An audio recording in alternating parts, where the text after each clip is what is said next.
परम स्नेही मित्रों एवं मेरे प्रिय छात्र छात्राओं, शुभ दिनम, आपका दिन शुभ हो।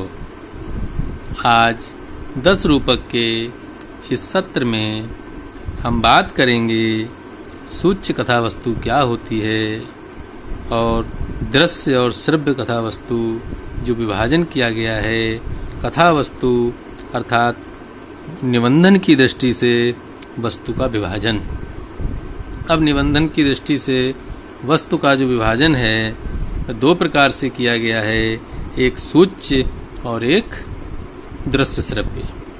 सूच्य कथा वस्तु क्या होती है और सूच्य कथा वस्तु का प्रतिपादन कैसे किया जाता है, अर्थात विस्कंभक क्या है, प्रवेशक क्या है, अर्थोपक्षेपकों पर हम बात करेंगे। बंधुओं, आज का सत्र सबसे महत्वपूर्ण सत्र है, क्योंकि हम नाटकों में लगातार पढ़ते हैं कि यहाँ पर विस्कंभक का प्रयोग हुआ है, यहाँ पर प्रवेशक का प्रयोग हुआ है, यहाँ पर चूलिका का प्रयोग हुआ है। तो जिन लोगों ने विस्कंभक प्रवेशक को नहीं जाना है वो वहाँ पर समझ नहीं पाते कि विस्कंभक का तात्पर्य क्या है। तो बंधुओं, विस्कंभक आदि के विषय में आज जानेंगे। कितना महत्वपूर्ण सत्र है आप समझ सकते हैं। परीक्षाओं में, साक्षात्कार में इस विषय पर अनेक बार प्रश्न किया जाता है। तो बंधुओं, बिना विलंब किए चलते हैं 10 रूपक के इस विभाग में। देखिए क्या कहा है, द्वेधा विभागा कर्तव्या। 2 प्रकार का विभाग किया जाना चाहिए। सर्वस्यापि ही वस्तुना, कथा वस्तु के 2 प्रकार से विभाग किया जाना चाहिए। सूच्य में भवेत, सूच्य होना चाहिए। किंचित, कुछ कथा वस्तु सूच्य होनी चाहिए। दृश्य श्रव्यम अथा परम, और जो दूसरी है वह दृश्य और श्रव्य। तो कहने का तात्पर्य क्या निकल कर आया बंधुओं, ऐसे समझ लीजिए संक्षेप में। देखिए बंधुओं, वस्तु निबंधन की दृष्टि से मैंने कथा वस्तु का जो प्रकार है वह 2 प्रकार का है, एक सूच्य वस्तु और दूसरा दृश्य श्रव्य। तो बंधुओं, जो सूच्य कथा वस्तु होती है वह जो नीरस भाग होता है अथवा अनुचित होता है, जिसको रंगमंच पर दिखलाया नहीं जा सकता या रंगमंच पर दिखलाने के योग्य नहीं होता है, उसकी सूचना दे देनी चाहिए। तो उस कथा वस्तु की सूचना देनी चाहिए, क्योंकि वह वर्जित है, दिखलाने योग्य नहीं है। इसको एक छंद के माध्यम से समझ लीजिए। देखिए, नीरसो अनुचितस्तत्र संसूच्य वस्तु विस्तरः, दृश्यस्तु मधुरोदात्त रसभाव निरंतर। जो नीरस है, अनुचित है, तत्र वहाँ पर संसूचित कर देना चाहिए। वस्तु विस्तरा, कथा वस्तु के का नीरस अनुचित कथा वस्तु का संसूच्य अर्थात सूचना दे देनी चाहिए। और जो दृश्य है मधुर उदात्त रसभाव से निरंतर युक्त है, उस दृश्य कथा वस्तु को दिखलाना चाहिए। तो बंधुओं, आप समझ गए। आगे देखते हैं मैं क्या कहना चाह रहा हूँ यहाँ पर। तो जो नीरस है और अनुचित है उसकी सूचना दे देनी चाहिए। और जो दृश्य है मधुर अर्थात रोचक है, उदात्त भावनाओं से युक्त है, रस भाव आदि से पूर्ण है, उस दृश्य कथा वस्तु को रंगमंच पर दिखलाना चाहिए। इस प्रकार बंधुओं, अब हम बात इधर की जो बात है दृश्य तथा श्रव्य, जो दृश्य और श्रव्य है उसे तो दिखाई दिया जाएगा, इसमें तो किसी प्रकार का कोई संशय ही नहीं है। संशय की बात कहाँ पर है, वह यहाँ पर है कि सूच्य कथा वस्तु कैसी होती है या सूच्य कथा वस्तु की सूचना कैसे दी जाएगी, सूच्य कथा वस्तु की सूचना देने के माध्यम क्या होंगे। तो बंधुओं, अब इसके लिए इन पंक्तियों को देख लीजिए, इसके बाद इसका विस्तार करते हैं। क्या अर्थोपक्षेपक है सूच्यम पंचभिः प्रतिपादयेत्।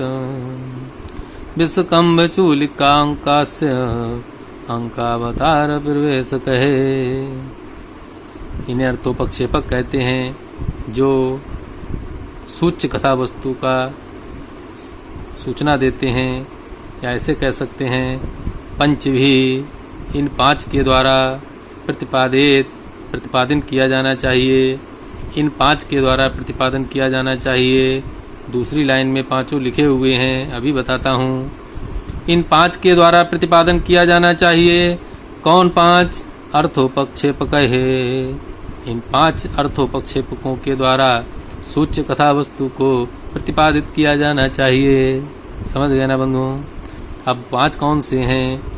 विष्कम्भ चूलिका, एक विष्कम्भ, इसी को विष्कम्भक कहते हैं। चूलिका, अंकास्य, अंकावतार, अंकास्य अंकावतार, और पांचवा हो गया आपका प्रवेशक।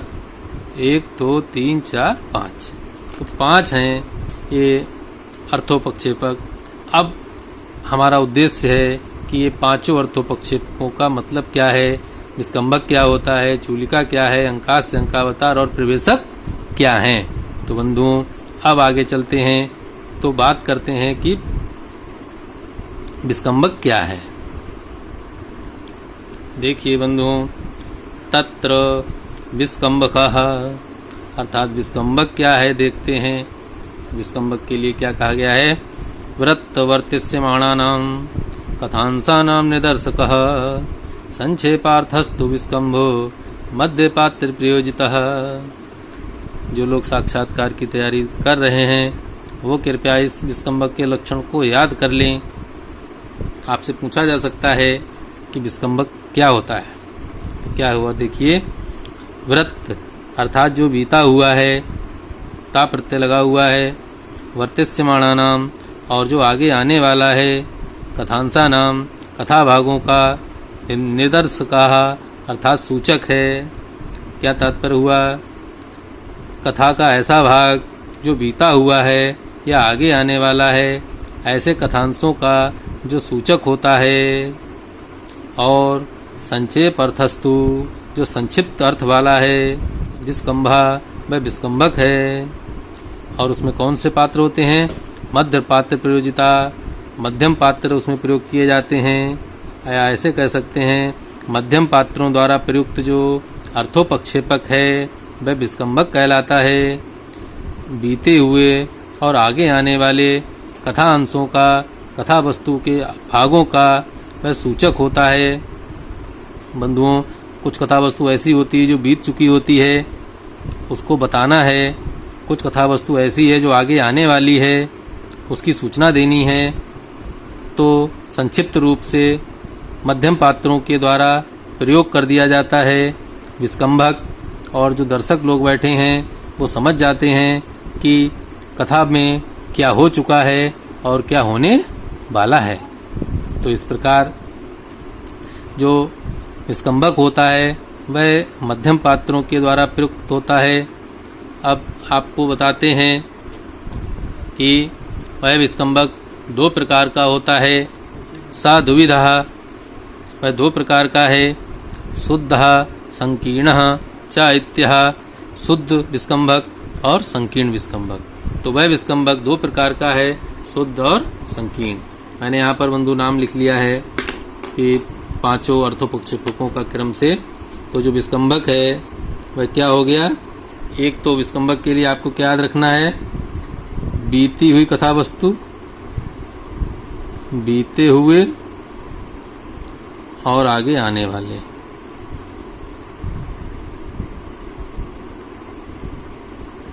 आगे आने वाले कथांशों का सूचक।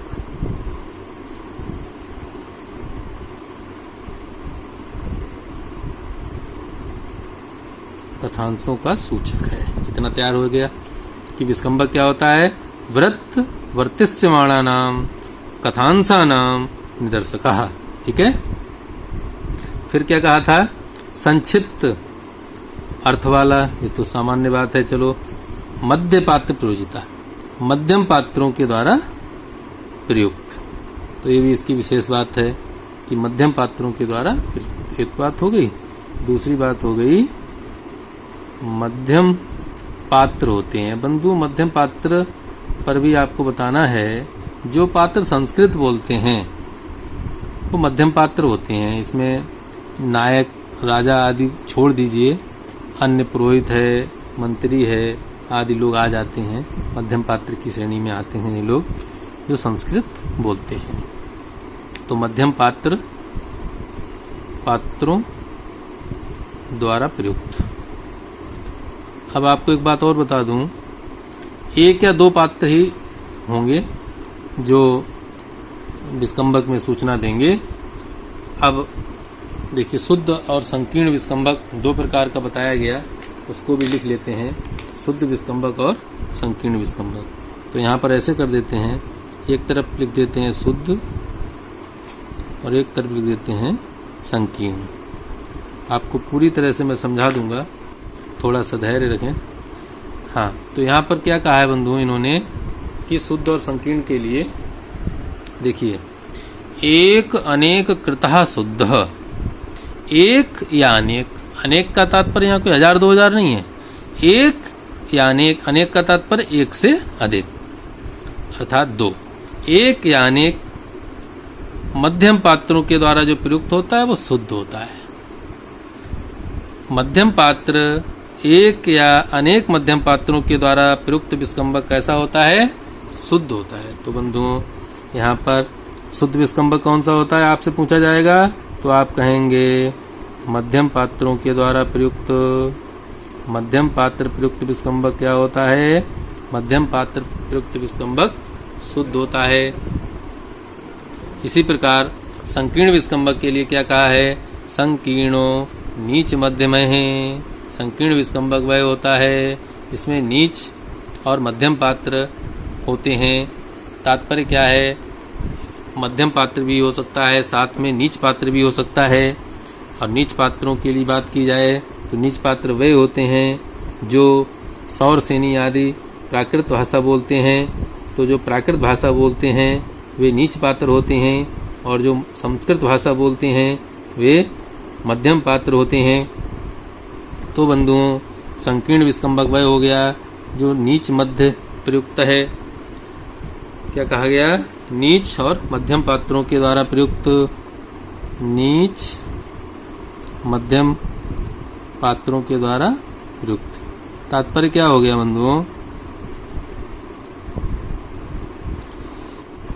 बंधुओं? शुद्ध विस्कंबक में जो पात्र होंगे वो मध्यम होंगे।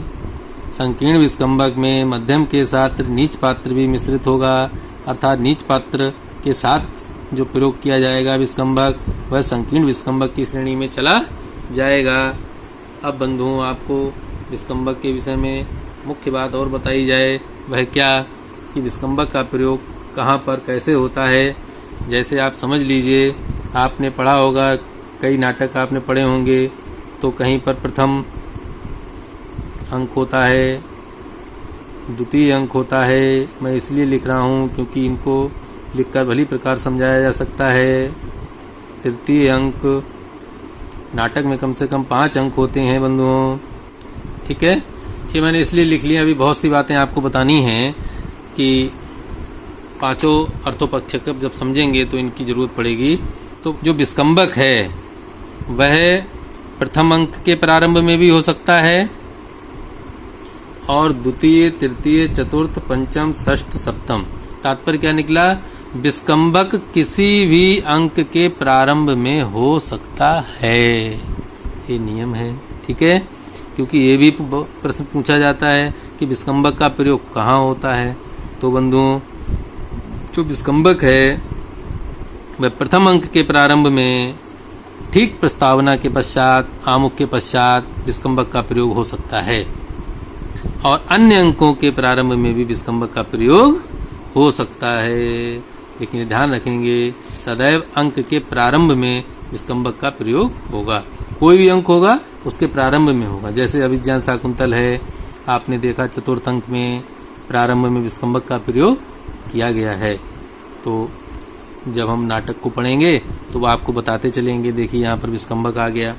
तो इस प्रकार विस्कंभक का प्रयोग नाटक के अंकों के किसी भी अंक के प्रारंभ में हो सकता है। तो बंधुओं, अब विस्कंभक से संबंधित बहुत सी बातें समझ ली हैं। अब बात करते हैं प्रवेशक की। देखिए प्रवेशक क्या होता है। अथ प्रवेशकः तद्वदेवानुदात्तोक्त्या नीच पात्र प्रयोजितः प्रवेशो अंकद्वयस्यान्तः शेषार्थस्योपसूचकः तत्वत् उसके समान। किसके समान? विस्कंभक के समान। समझ गए ना बंधुओं कि उसके समान होता है। अब यहाँ पर तत्वत से तात्पर्य क्या है कि भूत और भविष्य के कथांशों का सूचक, जैसे विस्कंभक भूत और भविष्य की कथांशों का सूचक था, वैसे ही प्रवेशक भी भूतकाल की कथा वस्तु और भविष्यत काल की कथा वस्तु का सूचक होगा। अनुदात्त उक्तियां, अनुदात्त उक्तियों से युक्त। किसके द्वारा अनुदात्त उक्तियां? नीच पात्र प्रयोजितः, नीच पात्रों के द्वारा प्रयोजित अनुदात्त उक्तियों से युक्त या प्रयुक्त प्रवेशक। और प्रवेशो, प्रवेशो अर्थात प्रवेशः, प्रवेश शब्द प्रयोग किया गया। प्रवेशक को प्रवेश भी कहते हैं। प्रवेशः अंक द्वयस्यन्ता, ये दो अंकों के मध्य में ही होता है। ये सदैव दो अंकों के मध्य में होता है। कौन? प्रवेशक। शेषार्थस्य उपसूचकः, तो अर्थ का सूचक है। कौन? प्रवेशक या प्रवेश शेष अर्थ का सूचक है। अब शेष अर्थ कौन? जिसका प्रदर्शन नहीं किया गया है, जो अप्रदर्शनीय है, सूच्य है, उसका सूचक होता है। ऐसा सूचक प्रवेशक कहलाता है। बंधुओं, अब इसके विषय में भी लिख लेते हैं यहाँ पर कि प्रवेशक क्या है। तो प्रवेशक के लिए हम लिख लेते हैं कि ये भी भूत और भविष्य की कथांशों का सूचक, भूत और भविष्य अर्थात आने वाले, बीते हुए और भविष्य के कथांशों का सूचक हो गया। ठीक है, कथांशों का सूचक है। कौन? प्रवेशक। मौके पर अभी याद करते रहिए, मैं बहुत धीरे धीरे इसीलिए पढ़ा रहा हूँ, भले 2 मिनट अधिक लगे लेकिन समझ में आए और याद हो जाए मौके पर। तो प्रवेशक भूत और भविष्य के कथांशों का सूचक होता है। और इसकी जो विशेषता है वो क्या है? 2 अंकों के मध्य में होता है। मुख्य बात, सदा 2 अंकों के मध्य में ही प्रयोग हो सकता है। अभी बताएंगे आपको कैसे। देखिए सदा 2 अंकों के मध्य में कैसे। देखिए बंधुओं, अभी आपने लाल निशान से देखा था कि विस्कंभक किसी भी अंक के प्रारंभ में हो सकता था। अब मैं कलर बदल देता हूँ, काला कलर ले लेता हूँ। जो प्रवेशक है वह द्वितीय अंक के प्रारंभ में हो सकता है, तृतीय के, चतुर्थ के, पंचम के, षष्ठ के, सप्तम के, इन सभी के अंकों के प्रारंभ में हो सकता है, लेकिन प्रथम अंक के प्रारंभ में प्रवेशक नहीं हो सकता। ठीक है बंधुओं, कभी भी प्रथम अंक के प्रारंभ में प्रवेशक नहीं होगा, बाकी अंकों के प्रारंभ में प्रवेशक हो सकता है। मतलब क्या अर्थ निकला? ये जो कह रहे थे सदा 2 अंकों के मध्य में होता है, तो बंधुओं इस और इस अंक के आगे अर्थात द्वितीय अंक के प्रारंभ में हो सकता है। अब प्रथम अंक में यदि होगा बंधु तो 2 अंक के मध्य में कहाँ फंसा? प्रथम अंक के आगे तो कोई अंक ही नहीं है, अतः प्रथम अंक को छोड़कर शेष अंकों के प्रारंभ में हो सकता है। हम ऐसा भी कह सकते हैं। दूसरी बात हो गई 2 अंकों के मध्य में होगा। और तीसरी बात इसमें जो महत्वपूर्ण है वह है, जो परीक्षा में आ सकती है, वह ये है नीच पात्र प्रयोजित। नीच पात्र प्रयोजित होता है, प्रयुक्त होता है। नीच पात्रों के द्वारा ये प्रयोग किया जाता है। प्रवेशक का प्रयोग नीच पात्रों के द्वारा होता है। तो आप अपना नोट्स बनाएंगे तो इन बातों का ध्यान रखेंगे। तो प्रवेशक अब बंधुओं एक बार मैं आपको फिर से दोहरा देता हूं कि निष्कंबक और प्रवेशक में आपस में क्या अंतर और समानता है। तो एक तो समानता बंधुओं ये हो गई, क्या समानता हो गई कि बीते हुए आगे आने वाले कथांशों के सूचक दोनों होते हैं, ठीक है बंधुओं, और दोनों कथा वस्तु को जोड़ते हैं, कथा वस्तु को एक सूत्र में पिरोते हैं और संक्षिप्त अर्थ वाले होते हैं। अंतर क्या है? विस्कंबक में मध्यम पात्र होते हैं या नीच और मध्यम पात्र मिश्रित भी हो सकता है, लेकिन प्रवेशक में मध्यम पात्र नहीं होता। इसमें नीच पात्र होते हैं। और नीच पात्र कौन होते हैं? जो प्राकृत भाषा बोलते हैं, और प्राकृत में भी सकारी, चांडाली आदि भाषा बोलने वाले पात्र जो है वो प्रवेशक में होते हैं, ठीक है।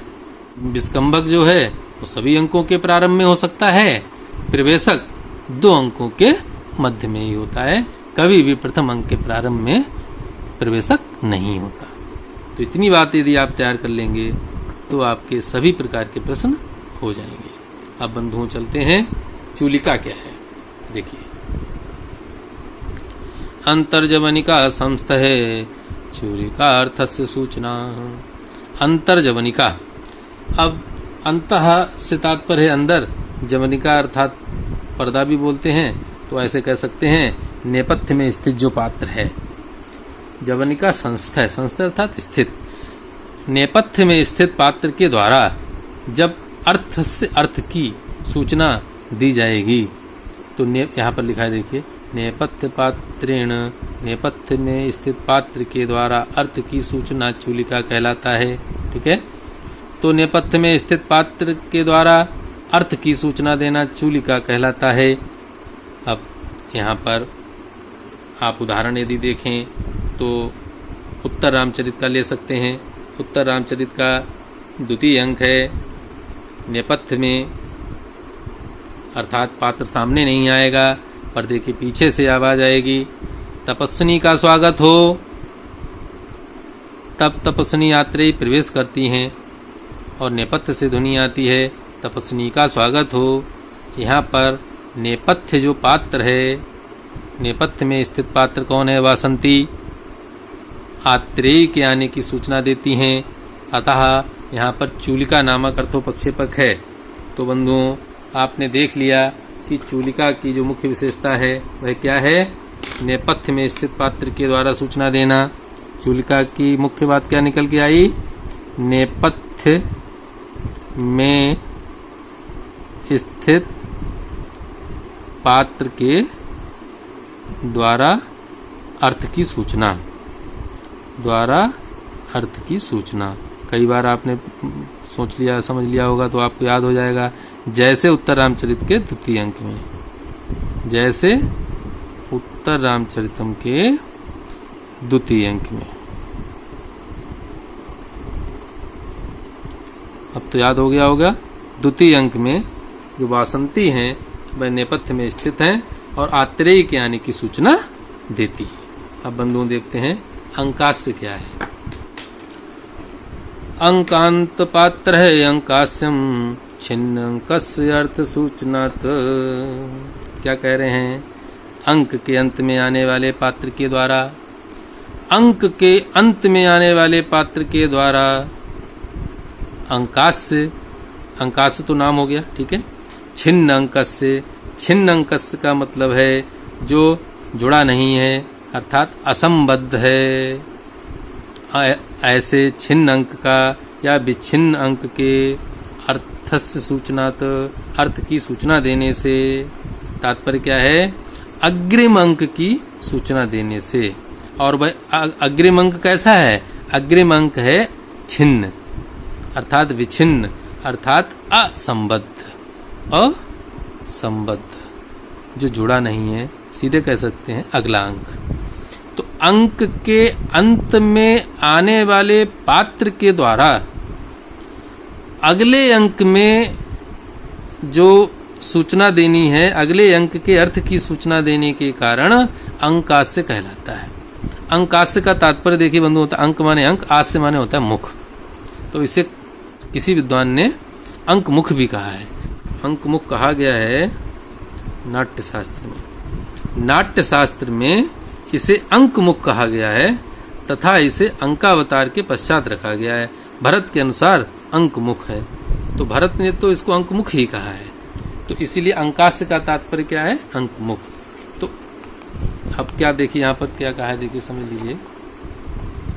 अंक के अंत में आने वाला पात्र अंक पात्र है, ठीक है, उसके द्वारा पूर्व अंक, जो अगला अंक है, आने वाला अंक है, के आरंभिक अर्थ की सूचना दी जाएगी। जो अगला अंक है उसमें जो प्रारंभ की कथा वस्तु है उसकी सूचना वो पात्र दे देगा जो पिछले अंक के अंत में प्रयोग हुआ है, और अगले अंक के आने की सूचना दे देगा, इसीलिए उसे क्या कहेंगे? अंकास्य कहेंगे। तो बंधुओं अब आप समझ गए होंगे, यहाँ पर मैं समझाता हूँ। सबसे पहले तो अंकास्य क्या है उसे लिख देता हूँ। अंकास्य क्या है? अंकांत पात्र है। इसकी मुख्य विशेषता क्या हो गई? अंक के अंत में आने वाले पात्र के द्वारा, अंक के अंत में आने वाले पात्र के द्वारा सूचना दी जाएगी। और सूचना किसकी होगी? अग्रिम अंक, अग्रिम अंक के आरंभिक, अग्रिम अंक के आरंभिक अर्थ की सूचना देगा। और अग्रिम अंक इसलिए कहा है क्योंकि विच्छिन्न शब्द प्रयोग हुआ था, अर्थात जुड़ा हुआ अंक नहीं है, अलग है वह अंक। अब यहां पर समझ सकते हैं, देखिए जैसे प्रथम अंक है, प्रथम अंक के अंत में कोई पात्र आया, उस अंक में, प्रथम अंक के अंत में जो पात्र आया, उस अंत के पात्र के द्वारा द्वितीय अंक के प्रारंभ में कोई अर्थ है उसकी सूचना दे दी जाएगी। तो क्या अर्थ बात निकल कर आई? इस अंक के अंत में जो पात्र आया है उसने द्वितीय अंक के प्रारंभ में जो अर्थ या कथा वस्तु है उसकी सूचना दे दी है, तो इसलिए इसे अंकास्य कहते हैं, अर्थात अंक मुख कहते हैं, क्योंकि आगे आने वाले अंक का मुख्य भाग को वह बता चुका है, या उसके द्वारा बताए जाने पर या सूचना दिए जाते ही अगले अंक का प्रारंभ हो जाता है। तो बंधुओं इसे अंकास्य कहते हैं। क्या कहते हैं? अंकास्य कहते हैं। अब देखिए अगला, अंकावतार किसे कहते हैं? 5 अर्थोपक्षेपक है बंधुओं। 5 अर्थोपक्षेपकों में 5वां अर्थोपक्षेपक है अंकावतार। देखिए, अथ अंकावतारम, अंकावतार को बताते हैं। अंकावतारस्व अंकान्ते पातु अंकास्य अभिभागता। बड़ा ही सूक्ष्म अंतर है, लेकिन वह सूक्ष्म अंतर आज आपको स्पष्ट होगा निश्चित रूप से। अंकावतार किसे कहते हैं? अंक अंते। क्या लिखा है? अंक अंते, अर्थात अंक के अंत में, अंक के अंत हो जाने पर, सप्तमी विभक्ति लगी है, अंकान्ते, अंक के अंत हो जाने पर, अंक से अगले अंक का, अगले अंक का अविभाग, अविभाग अर्थात अभिन्न रूप से, बिना विभाग किए हुए, अविभाग है यहाँ पर, अविभाग अर्थात बिना विच्छेद किए हुए, कथा का विच्छेद हुए बिना, ऐसे कह सकते हैं, कथा का विच्छेद हुए बिना अगला अंक अवतरित हो जाता है। अंक के अंत हो जाने पर जो अगला अंक है वह बिना विच्छिन्न हुए अवतरित हो जाता है, इसलिए उसे अंक का अवतार कहते हैं। अर्थात क्या हो गया? अंकावतार। अब कैसे समझ सकते हैं? ऐसे समझ लीजिए, देखिए इन्होंने क्या लिखा है। जहाँ पहले अंक में प्रविष्ट पात्र के द्वारा सूचित किया गया पहले अंक की कथा का विच्छेद किए बिना, कथा विच्छेद नहीं होगी, कथा नहीं टूटेगी, बिना कथा का विच्छेद किए अन्य अंक अवतरित हो गया है, अगला अंक आ गया, कथा वही चल रही है, तो बंधुओं प्रवेशक और विस्कंभक आदि का प्रयोग नहीं होता, वह अंकावतार है। तो सीधे सीधे ऐसे कह सकते हैं। मुख्य बात बंधु मैं बताता हूँ आपको कि जैसे ऐसे समझ लीजिए, प्रथम अंक है, प्रथम अंक की जो कथा वस्तु चल रही है उस कथा वस्तु के क्रम में ही दूसरे अंक की कथा वस्तु प्रारंभ हो जाएगी। वैसे अंकों में क्या होता है, सामान्यतः आपने देखा होगा, इस अंक की कथा वस्तु नए सिरे से प्रारंभ होगी, नए पात्र प्रारंभ होंगे। इस द्वितीय अंक की कथा वस्तु में कोई अलग पात्र होंगे जिनसे द्वितीय अंक प्रारंभ होगा। तृतीय अंक के पात्र दूसरे होंगे जिनसे अंक का प्रारंभ होगा। चतुर्थ अंक के पात्र अलग होंगे और स्थान भी अलग होगा। कहीं पर राजा का महल होगा, कहीं पर आश्रम होगा, कहीं पर प्रत्येक अंक की जो कथा वस्तु होती है वो देश काल वातावरण परिवर्तित होता है बंधुओं, तभी तो अंक को बदला जाता है। तो पात्र भी बदलते हैं, स्थान भी बदलता है, इसलिए अंकों को रखा जाता है, क्योंकि मंच पर सभी वस्तुओं को तो एक साथ नहीं दिखाया जा सकता है, तो इसलिए अंकों का समायोजन किया जाता है। तो बंधुओं, कभी कभी क्या होता है कि प्रथम अंक का विच्छेद किए बिना ही उसी क्रम में विच्छेद, अंक तो अलग है लेकिन कथा वस्तु का विच्छेद नहीं हुआ है, पहले अंक की कथा का विच्छेद किए बिना ही अन्य अंक अवतरित हो जाता है, इसलिए उसे अंकावतार कहते हैं। तो बंधुओं, अब आप समझ सकते हैं, यहाँ पर यदि संक्षेप में लिखना चाहें तो क्या लिखेंगे, पहले अंक की, पहले अंक की कथा का विच्छेद किए बिना अन्य अंक अवतरित हो जाता है, ऐसे कह सकते हैं। अन्य अंक अवतरित हो जाता है, इसीलिए उसे अंकावतार कहते हैं। तो स्पष्ट हो गया बंधुओं कि कहीं पर भी मान लीजिए जैसे ये अंक चल रहा है, इस अंक में जो कथा वस्तु चल रही है यहाँ पर अंत में, तो अगला अंक जब प्रारंभ होगा तो अगला अंक तो प्रारंभ हो गया लेकिन कथा वस्तु का विच्छेद नहीं हुआ और अगले अंक की जो कथा वस्तु है वह उसी कथा वस्तु के साथ प्रारंभ होती है, तो अंकावतार कहलाता है। मित्रों, बहुत ही महत्वपूर्ण बात आपको बताने जा रहा हूँ कि सूचना के आधार पर पांचों का क्रम क्या है, कि किस के द्वारा कितनी सूचना दी जाएगी। बंधु, वैसे तो आपको बता ही दिया है कि ये संक्षिप्त अर्थ को बताते हैं और भूत तथा भविष्य के सूचक होते हैं, फिर भी क्या मुख्य बात है वो समझ लीजिए। विस्कंभक और प्रवेशक दोनों में संक्षिप्त परंतु कुछ अधिक अर्थ की सूचना दी जाएगी अन्य की अपेक्षा। अर्थात ऐसे कह सकते हैं कि सूच्य कथा वस्तु में सबसे अधिक सूचना यदि दी जाती है तो विस्कंभक और प्रवेशक के द्वारा दी जाती है। इसके पश्चात जो अंकास्य है, अंकास्य के द्वारा अल्प अर्थ की सूचना दी जाती है, अंकास्य के द्वारा अल्प अर्थ की सूचना दी जाती है, और चूलिका के द्वारा अल्पतर, चूलिका के द्वारा अल्पतर अर्थ की सूचना दी जाती है, और अंकावतार के द्वारा अल्पतम, अंकावतार के द्वारा अल्पतम, अल्पतम अर्थ की सूचना दी जाती है। तो बंधुओं, अब आप स्पष्ट रूप से समझ गए होंगे कि कौन से अर्थोपक्षेपक के द्वारा कितनी सूचना दी जाती है। अब ऐसे कह सकते हैं, अंकास्य तथा अंकावतार दोनों अंक के अंतर्गत आते हैं। अंकास्य और अंकावतार, ये अंकास्य हो गया और ये अंकावतार हो गया। ये दोनों कहाँ आते हैं?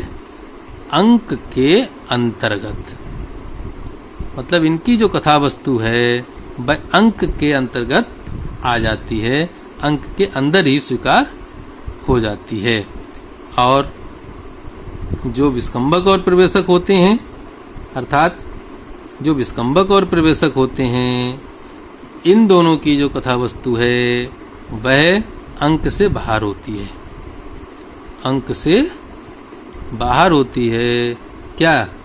विस्कंभक और प्रवेशक की कथा वस्तु अंक से बाहर होती है।